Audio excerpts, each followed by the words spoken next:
My final verdict is that Bigger Thomas was guilty of involuntary manslaughter and sexual misconduct. My reasoning for his manslaughter charge is that I believe Bigger had no intentions of killing Mary Dalton. Several legal statements concluded he covered her face with a pillow only to attempt to silence her mumbling. According to witness testimony, both Mary and Bigger had consumed a decent amount of alcohol and were intoxicated.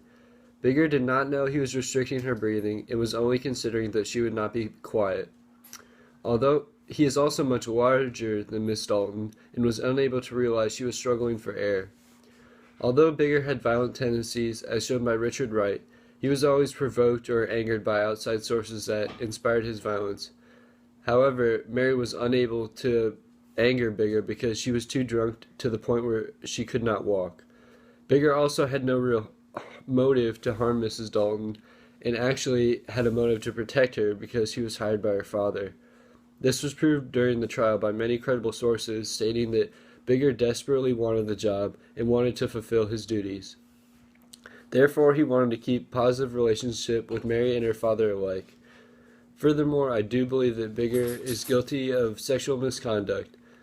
Illinois state law asserts that anyone severely intoxicated could not give consent, and Bigger's admitted kissing would be considered making mild sexual advances. Witness statements from Jack led the jury to believe that Bigger had sexual frustration because of his inappropriate behavior in the movie theater. From these circumstances, I believe Bigger was a product of his environment that he was placed in. I believe he is guilty of involuntary manslaughter and sexual misconduct, but it was not entirely his fault. There were many actions made by others, such as Mary, that led to her fate, and Bigger should be punished fairly according to his role in this situation. Thank you for your consideration.